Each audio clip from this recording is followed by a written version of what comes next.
And Belize High School's robotic team is back home. We take you to the PGIA where they were received with a warm welcome.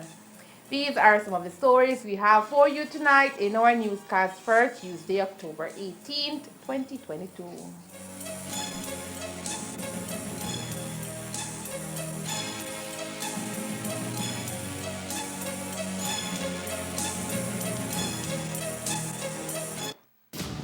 Ever since I was a kid, I've dreamt of going to Mars. You can keep my dream alive. Come with me. You cannot, under any circumstances, leave my room, okay? Only for 35 days.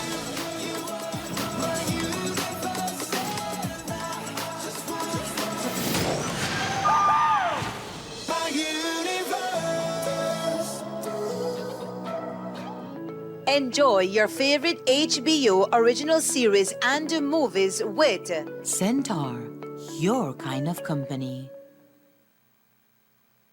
I met Alex on the plane. When I woke up in the morning, he was so alive. I think they know you're lying. Enjoy your favorite HBO original series and movies with Centaur, your kind of company. Everyone, including our elderly, needs to stay connected with their loved ones.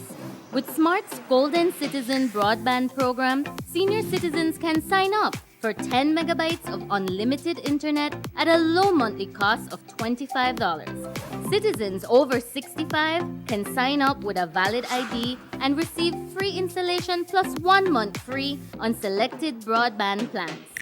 Visit a Smart showroom near you for more information on how you can enjoy Smart's Golden Citizen broadband program. Smart, bringing people together.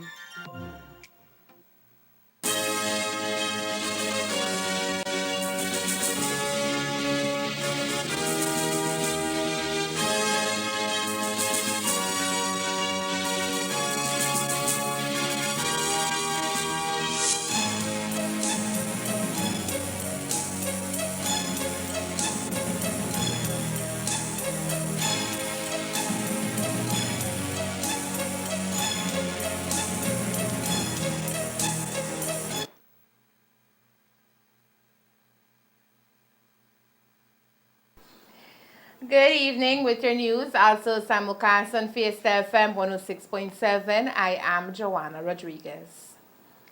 Approximately 2 months before the scheduled start of the 2022-2023 crop season, Belize Sugar Industries Limited, American Sugar Refining, BSI-ASR, and Belize Sugarcane Farmers Association have agreed to jointly hire the services of an international mediator to settle their commercial agreement dispute. Over the past months, both entities have been trying to reach an agreement, but all efforts have proven futile as one-on-one engagements have been minimal. The idea to hire a middleman to listen to both sides came from the Prime Minister himself. With the start of a new crop at stake today, BSI-ASR's Director of Finance, Sean Chavarria, told the media the next step is for both the milling company and the association to finalize the terms of reference for the mediator. We've agreed to invite an independent mediator to assist the negotiations. We're trying to finalize at the moment the terms of reference for that mediation. What is key is that the mediator is independent and it's mutually agreed by both parties. So we're hoping that we can finalize that, very soon, hopefully this week, and then we can then embark on that process of getting a mediator to see if we can help narrow the gap, because at the moment there is a wide gap between ourselves and the BSCFA. We had tried a couple follow-up meetings to see if we can get closer on the core issues, but we haven't been able to really make progress on the core matters. So with this, we're hoping that we can get a bit more forward movement to see if we can get an agreement signed before the start of next crop, which we're aiming for sometime around the third week of December. Is there a name that BSI ESR as a company has identified as yet? No, we're searching. The first step is agreeing the terms of reference, right? We first need to agree that, and then once we agreed on that, then it's a matter of putting forward some names, some credible names, and then both sides mutually agreeing to one person. So do we have a time frame, Sean? Yes, we're trying to push within the next couple of weeks. We had tried to set a deadline. I think both parties are agreed we want to do it at the earliest possible, but obviously you will have to, the timing will depend on the selection of the mediator and their availability as well. So everything depends on that, but we have 2 months before the crop starts, so we think that gives us time to try to make some progress. While Florencia Marin Sr. was brought in as an advisor to the industry itself and other areas of the agriculture sector, he was unable to break the impasse, but has been able to keep the lines of communication open. The mediator, on the other hand, is expected to listen to the demands currently on the table from both sides, make recommendations, and hopefully get an agreement signed before the start of the new SAFRA. The mediator is a very different role because you're looking for someone who understands the commercial agreement, the business side of things, probably some legal experience, right, to try to see how they can get the parties to narrow the gap. And obviously you want that person to be completely independent, and that might mean within Belize it will be a lot harder to find someone who is detached from the industry, because we know it's highly political, it's a sensitive one, and so you want to bring someone who doesn't have the emotions and that sort of thing. Up to this point, we have not been successful, right, in getting across our arguments, our positions, our justifications, right? And perhaps the BSAF feels the same. So through this process, perhaps that's a way of getting that across and being able to reach some agreement. And if all fails, we're not hoping for that, God forbids, would ESR BSI be prepared, and we haven't asked the association this, but be prepared for a further extension going into the next crop? I think our focus is get the mediation process going, right? That's really what's in front of us. We want to concentrate on that. At the beginning, we do know what have been the demands of BSCFA. Have they reduced those demands? Have you all agreed at least in 1 or 2 points in those demands being made by them? Because I know you all have presented yours and they basically have accepted those. But theirs, have they reduced, or you have agreed in 1 or 2 of them? On the core issues, no. And that's why we agreed to go with invite a mediator, because we want to see if we can narrow those core issues. Because on the core matters, really BSAV has maintained its original position, which is a 20 million transfer in value. And we've said from the very beginning, we can't go with that. We're prepared to look at a formula that's much more simpler, but not one that disadvantages one side over the other. While there is no telling what lies ahead, the sugar mill is confident that with a third party involved in the negotiations, there will be a positive outcome. Certainly that's our thought process going through this, right? That if we get someone in that can help bridge the gap with each other's positions, that you can make some progress on that front, right? So we're looking forward to getting the process going and seeing if they can assist us with getting an agreement signed before the start of the next crop. But what if the deadlock remains? Will there be another standoff, as was the case last year? That is what the Prime Minister is trying to prevent. In fact, he gave both entities an ultimatum, which was to return to the drawing board or else.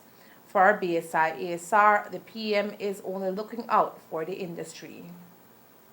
The Prime Minister has always said that this is a private commercial agreement, and really, if a mediator were to come in, it has to be something that both sides agree on.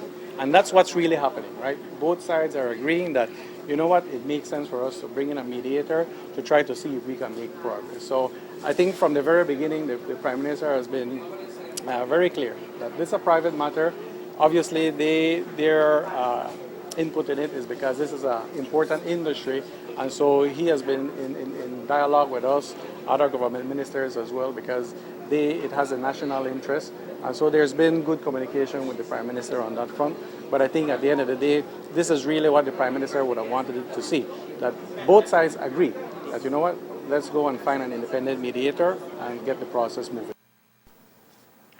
The Mexican press is reporting that a Belizean man identified as Luis Leiva, aka El Beliceño, was shot dead inside his home in what is being described as an execution-style murder. Reports suggest that yesterday, October 17th, Leiva arrived at his home located in Cancun, Mexico, around 8:30 in the morning when two persons on a motorcycle surprised him at the entrance of the residence. It is being reported that Leiva dashed into his house for cover, but was followed by the men all the way into his backyard, and that is when they riddled his body with bullets. The victim is said to have received as much as 8 gunshot wounds. The Mexican media is reporting that this is the third time that Leiva had been the target of an armed attack. Belizean authorities are yet to send out any information on this recent incident. The body of 21-year-old Zaire Gideon, who drowned on Sunday morning in the Rio Bravo that runs along the Blue Creek Dam, was recovered around 11 this morning by volunteers. The body of the August Pine Ridge resident was entangled between some branches located only a few meters from where he jumped into the rushing waters. Gideon's body sustained several injuries, including one to the head. The family now awaits a post-mortem examination. As we told you last night, Zaire and his younger brother, Elsner Gideon, went to the river around 6 on Sunday morning to verify if the part of the river that flows along the dam was adequate for swimming. And even though it wasn't, since the insistent rains had swollen the river, Zaire decided to jump into the rushing water, and that is when he was carried under by the current. A wake for Zaire will take place tonight at the Gideon's residence in August Pine Ridge, and those who wish to attend are asked to wear white and bring along a white candle. On Monday, October 17, Corozal police found over 200 grams of crack cocaine. Officers were conducting joint patrols with Belize Defense Force soldiers in the Dominguez layout area, where they searched an abandoned house. Inside, officers found a plastic bag containing 8 smaller bags filled with crack cocaine, weighing a total of 202 grams. There was no one present at the time of discovery, so the drugs were labeled as found property. The owners of Caribbean International Brewery Company Limited have issued a statement outlining its position since it was raided on October 6th by a multi-agency law enforcement team, which it calls an unlawful attack. Caribbean International Brewery maintains that the $3.1 million seized by authorities were the proceeds of its sales, not usually kept at its premises, but nonetheless illegally seized in its view and irresponsibly publicized, putting lives in danger. The statement also says that the company is in a precarious position with operations temporarily halted and faced with difficult decision to either shut the factory down or continue production at a contracted pace. The company says it will either have to seek high-cost financing to continue operations, lay off workers, or keep them on with pay cuts. The statement adds, "We are being dragged through the court, and it is our opinion that there are elements at work here whose mission is to destroy our company. The actions of the government agencies involved can only be interpreted as an attack on a lawful business investment. We have suffered a blow to our operations and our reputation, but we assure the public that we operate legally and have nothing to hide or be ashamed of." On Friday in Orange Walk Magistrate Court, the Financial Intelligence Unit asked for permission to hold onto the company's funds for 3 months while it investigates suspicions of trafficking in persons and money laundering, while the company's lawyer, Dean Barrow, is arguing that the funds should be returned to his clients.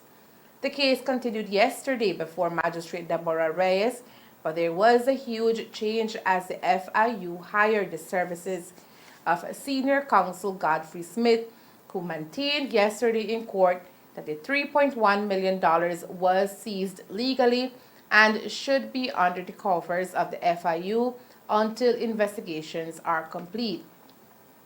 A decision is expected at the magistrate court next week after testimony on Wednesday. Coming up next, BSI ASR launches 11 new cane varieties. Stay tuned.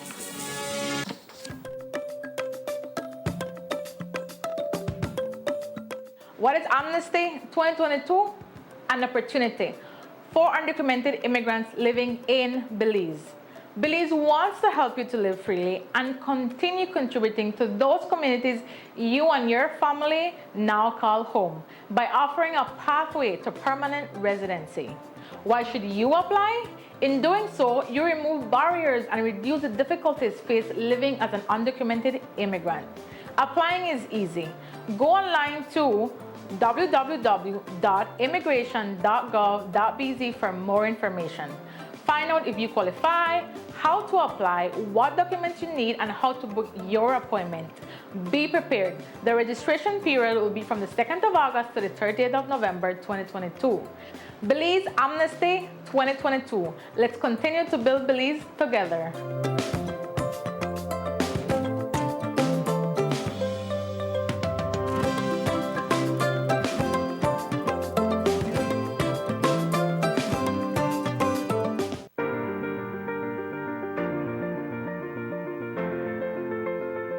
LG dual inverter compressor cools air faster by operating at speeds as high as 120 Hz with more stability compared to conventional models.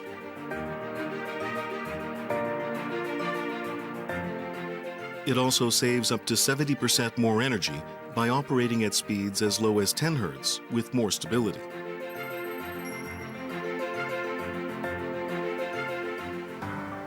It reduces torque vibration down to 40% for quiet outdoor unit operation.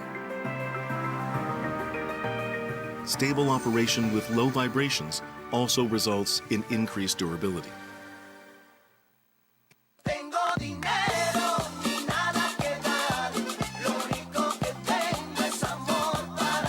¿Quieres dinero rápido por tus prendas de oro? Entonces aprovecha de los grandes préstamos y empeños de oro en Monica's Pawn Shop.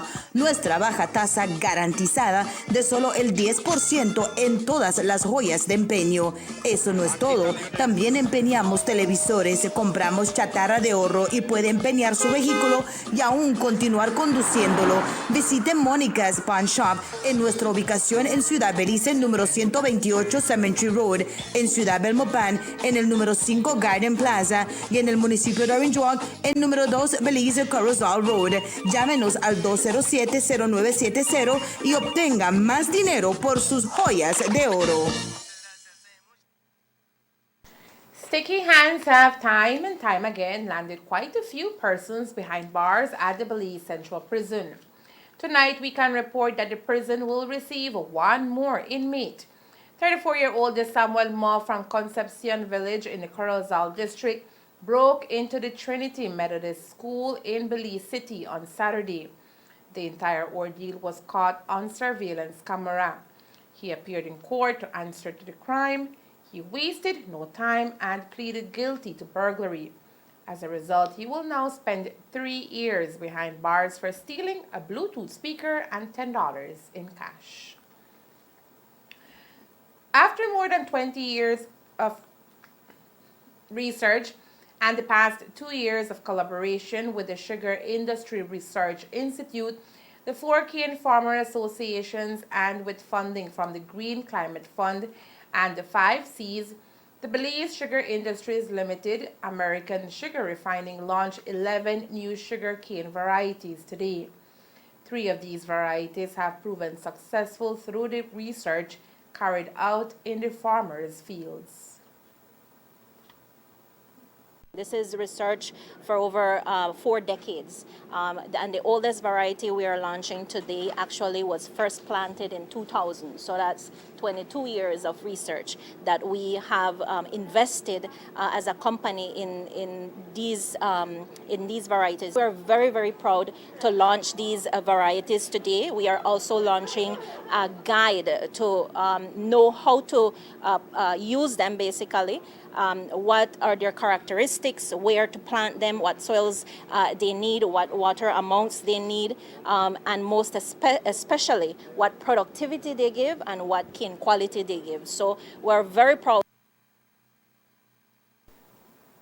The new stacks, unlike the B79 that covers 55% of the industry, can adapt to today's conditions, including climate change, and are even resistant to pests such as the frog hopper.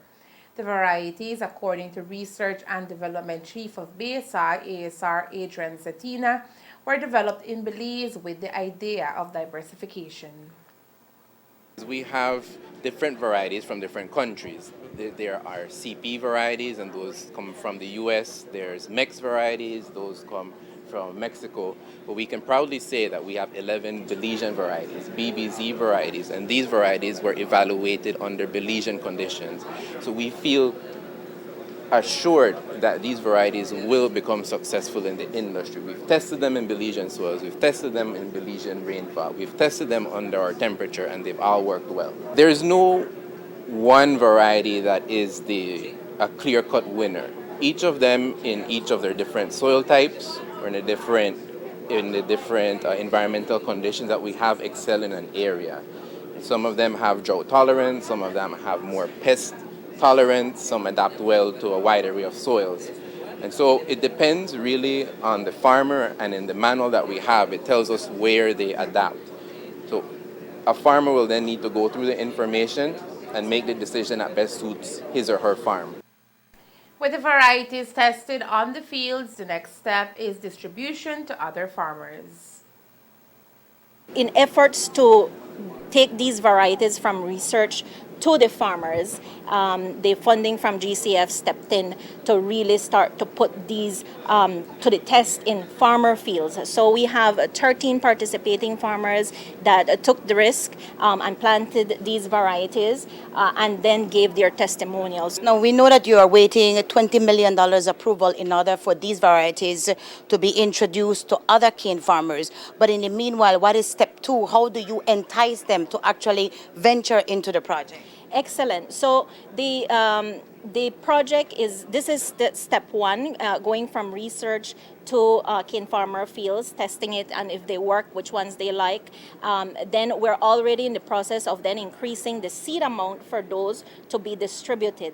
The big ticket item here is really to change the compendium, as Adrian calls it, of the industry. Currently B79, as he will tell you, is over 50% of the industry, and we need to have a variety, a diversity of varieties so that we're not at risk based on the climate impacts that we are getting at the moment. And these can be floods, droughts, pests, all these climate impacts that we are experiencing. So yes, we are currently in the process of submitting, along with 5Cs and the Ministry of Economic Development, a GCF funding for over $20 million so that we can then replant close to 15,000 acres in the sugarcane area. It's not all. We are coming from about 70,000 acres in the sugar industry. So it's really about 15% of the industry that we want to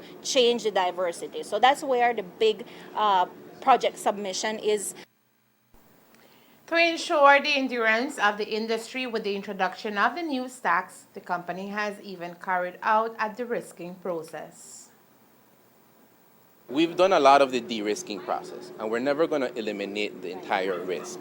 I always liken it to us trying a new product in the supermarket. You buy a new cereal, you like it, you begin to buy that cereal and you change over. You buy one, you don't like it, okay, well, let me go back and buy another one.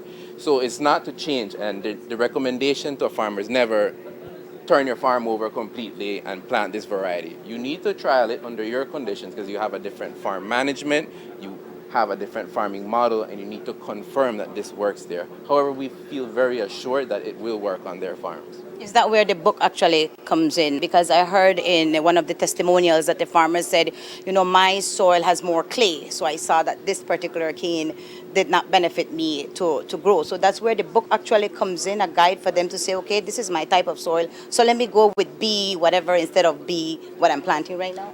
Exactly. That's where we've taken all that information and tried to put it in a farmer-friendly format where they can page through and see which varieties work for them, which one works in my soil type, which one works in my area of rainfall. They can then find 2 or 3 for them to try, and then they can then trial it in their farms and see which one works best.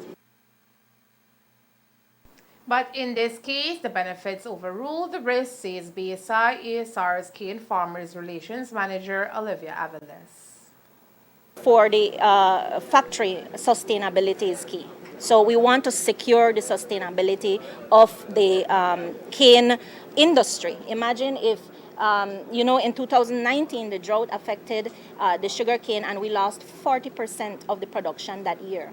40% from one year to the next. And that, the mill lost the amount of cane. We were at about 800,000 tons. And, for us as the miller, we have an overhead cost, and it is basically cost relatively the same to produce 1.3 million tons versus 800 tons. So for us, it's key that we maintain the sustainability of the industry and for farmers as well, because losing 40% of cane from one year to the next is a lot, of course. So that's key. Number 2, cane quality and cane production. Cane quality is key. We are looking at early, middle, and late varieties. Currently, B79 is a middle maturing variety, and Adrian will tell you all about that. But it's a middle age maturing variety, and it doesn't cover for the early part of the safra, of the crop.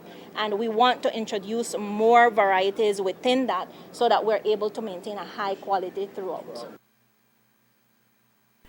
The Belize High School's robotics team are back home after their magnificent performance in the Olympic-style robotics challenge organized by the International First Committee Association and hosted in Geneva, Switzerland.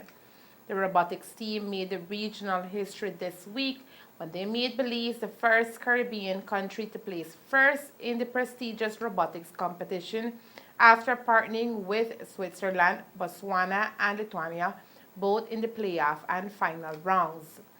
Today, as the team arrived at the PGIA, they were welcomed by family, friends, and supporters. I would coin the term as an experience as unbelievable. So over there's so much culture, there's so much pits of all the different countries. You look to your left, there's Belarus. You look to your right, there's Benin. You look straight ahead, there's Argentina, Australia. So we're all there to share about our Belizean culture, but also them sharing about their cultures to us. So at that point, it's when you realize we're not there for our differences, but we're there to focus on the traits that make us unique. So it's honestly so great and so amazing to see all these different teams, all these different countries in one large building. It's like a diverse cultural expo. And so it's honestly just, the amazing is just a lifetime experience, and it's not something that you see every single day. And moving on to the opening ceremony, I can proudly say that we walked with pride and passion. We actually had the largest flag out of all the countries, and that flag has actually gone to every single FGC competition, and this year is the 6th time that flag has gone to that FGC competition. So we can say we're proud to represent Belize.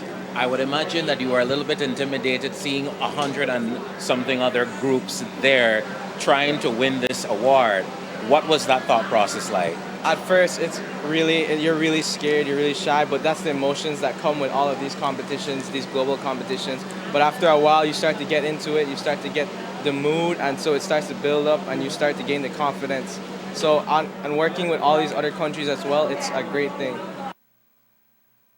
The competition ran from October 13th to the 16th, and it proved to be a tough one for the gold winners.